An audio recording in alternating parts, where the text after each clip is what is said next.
A Polícia Civil investiga o caso da médica Nádia Tamires, presa após matar a tiros o ex-marido, o também médico Alan Carlos de Lima Cavalcante, de 41 anos, no interior de Alagoas.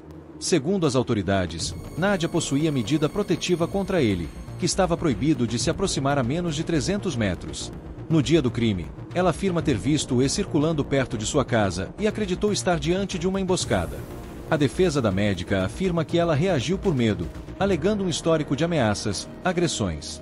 A polícia, porém, contesta a versão de legítima defesa e aponta que imagens de câmeras de segurança mostram Nádia descendo do carro armada e efetuando diversos disparos. Vamos ver o que ela falou em uma entrevista. Doutora, como se deu todo o início dessa situação? Há mais ou menos 1 ano e meio atrás, eu fiz uma denúncia sobre o abuso vulnerável que a minha filha sofreu. Eu fui casada há 22 anos com essa mesma pessoa, desde meus 15 anos de idade. E quando eu flagrei, e a escola percebeu, as funcionárias da casa perceberam, eu vi que a minha filha estava pedindo socorro e tomei coragem de fazer a denúncia. A minha sogra disse que eu não era para confiar nele, mas era para colocar ordem na casa, que dissesse que não pode. E a minha mãe disse que estupro também com o tempo. Então, assim, em 2025 a gente sabe que essa não é uma realidade mais, que a gente não tem que se calar. Então, eu tomei coragem, fiz a denúncia. Através da denúncia, eu pedi a medida protetiva, que foi concebida, a medida protetiva, e ele ficou me ameaçando com o primo dele, dizendo que o primo é ex-presidiário, que ia me pegar caso ele fosse preso. A polícia me cedeu também a medida protetiva contra o primo dele. Então, eu tenho a medida protetiva contra ele e contra o primo dele. A delegada, na época, fechou o inquérito e viu que sim, ele tinha abusado da criança e mandou para a primeira vara, em Arapiraca.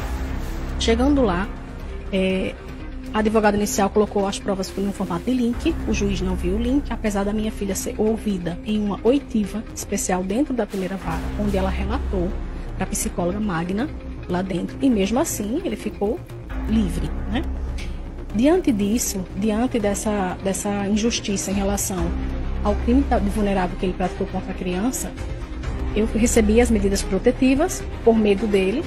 E semana passada, antes do dia da audiência, o primo dele estava na esquina do posto de saúde que eu trabalho. A comunidade me avisou e eu chamei a patrulha Maria da Penha. Quando a patrulha chegou lá, o primo dele apresentou um documento falso e escapou. Então, assim, está foragido e eu fiquei com medo. Hoje, a minha filha está com as avós e eu ia para a cabeleireira no horário de 1 hora, tem tudo provado no WhatsApp, no bairro que eu moro no povoado Capim, zona rural. Tem um porte de arma concedido pela polícia, tem uma posse desde 2020, porque eu moro em zona rural, e simplesmente quando eu fui virar a esquina de casa, eu avistei o carro dele embaixo de uma árvore, na esquina de casa, junto com a cunhada minha, a esposa do meu irmão. E eu fiquei com medo de quando eu passasse ele fosse me matar. Então, eu fiquei com muito medo dele. Eu achei que eles tinham feito ali uma emboscada para mim. Aí eu desci do carro, antes dele me matar. Aí, infelizmente, eu atirei nele. Eu não sei quantos tiros foram. Eu simplesmente fechei os olhos, olhei na direção onde ele estava, vi que ele fez um movimento brusco e atirei. Porque eu fiquei com medo de morrer.